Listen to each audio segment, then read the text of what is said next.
Immigration Saguenay-Lac-Saint-Jean, en collaboration avec les cégeps de la région, ont suivi 4 étudiants dans leur expérience de stage.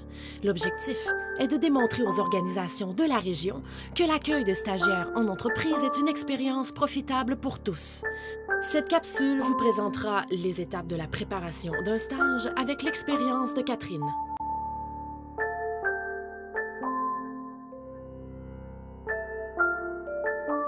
Oui, moi c'est Catherine. J'étudie en milieu naturel au Cégep de Saint-Félicien. J'ai pris la voie de sortie aménagement de la ressource forestière.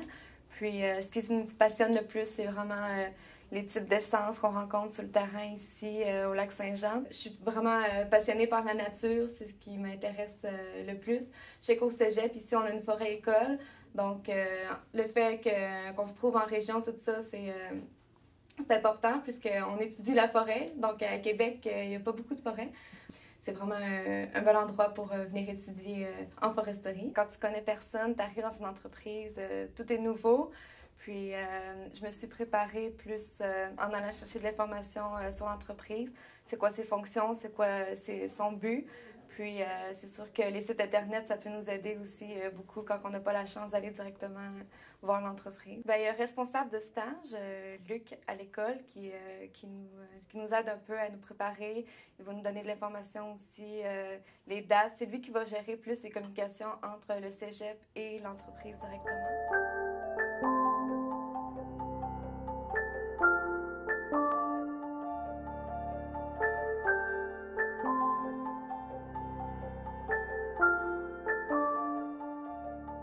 Je m'appelle René Turgeon, je suis responsable d'opération ici à l'unité de gestion de Roberval-Saint-Félicien. Ça fait que c'est un entente qu'on a pris avec le cégep là, pour prendre les étudiants là, en stage d'études pour bien longtemps. Donc, entre autres, parce que nous, en foresterie, la relève, ça fait de plus en plus rare. C'est pour créer une rétention dans nos employés.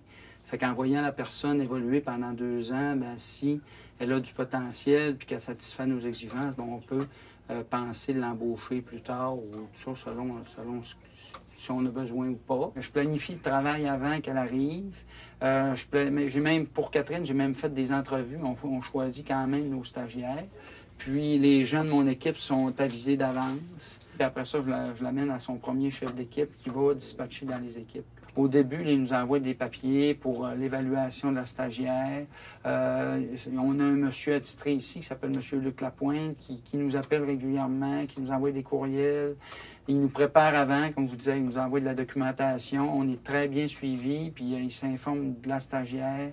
Puis nous, on lui donne du feedback. Puis il y a des choses vraiment précises, de prévues quant à l'évaluation. Ce que tu coches là, souvent, ça fait que tu n'as pas besoin de faire de grandes phrases. Puis c'est des choses, c'est des bonnes balises là, qu'ils nous envoient effectivement. Puis ça nous rend la tâche vraiment très, très simple. Pas très, très fastidieuse. Il nous donne un bon support, le cégep, là, pour ça. Là, effectivement, là, ça nous aide, nous, à nous préparer. Oui, il y a une bonne aide de donner. Là. Ça a un impact certain, notre préparation qu'on fait pour la réussite du stage. À venir jusqu'à date, comme l'année passée, ça a très bien été. Je suis très satisfait. Pierre Simard, conseiller pédagogique à la direction des études au Collège d'Alma. Notre travail à nous autres, c'est de bien donner l'information aux entreprises pour qu'ils sachent à quoi ils s'engagent.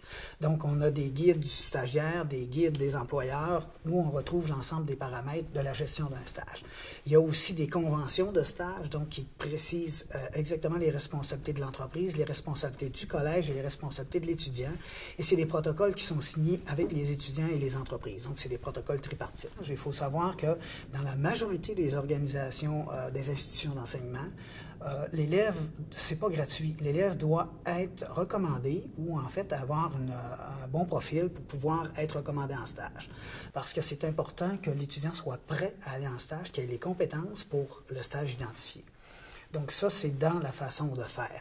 L'étudiant lui-même aussi est rencontré par le conseiller pédagogique en alternance travail-études pour identifier le type de stage qu'il veut faire. Donc nous autres, ce qu'on souhaite, c'est qu'on ait de plus en plus d'offres de stage des entreprises, puisque c'est un élément intéressant de recevoir un stagiaire, des nouvelles idées, des compétences à date, adaptées et à point.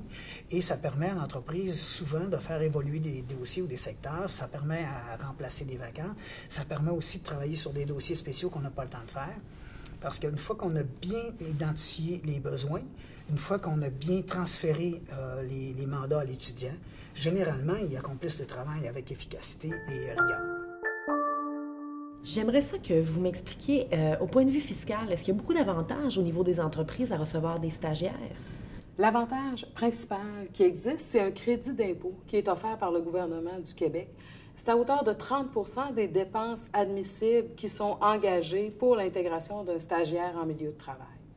On a toujours une période pendant laquelle l'employé doit s'adapter au milieu, apprendre les méthodes de travail, s'assurer qu'il contrôle ce qu'on lui demande de faire. Pendant cette période-là, le salaire qu'on donne à l'employé va être réduit du crédit d'impôt qu'on va aller chercher. Donc, économiquement, le salaire qu'on verse à notre stagiaire, c'est beaucoup moins cher de l'intégrer. Donc, pendant la période de stage, il apprend à connaître l'entreprise, à connaître son travail, à faire en sorte qu'il devienne efficace dans ce qu'il fait.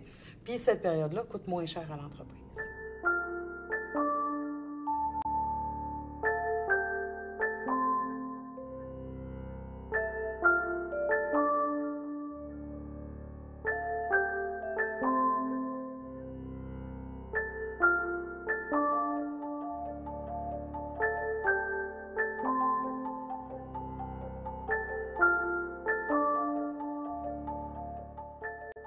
Rendez-vous au migration.ca pour consulter nos capsules.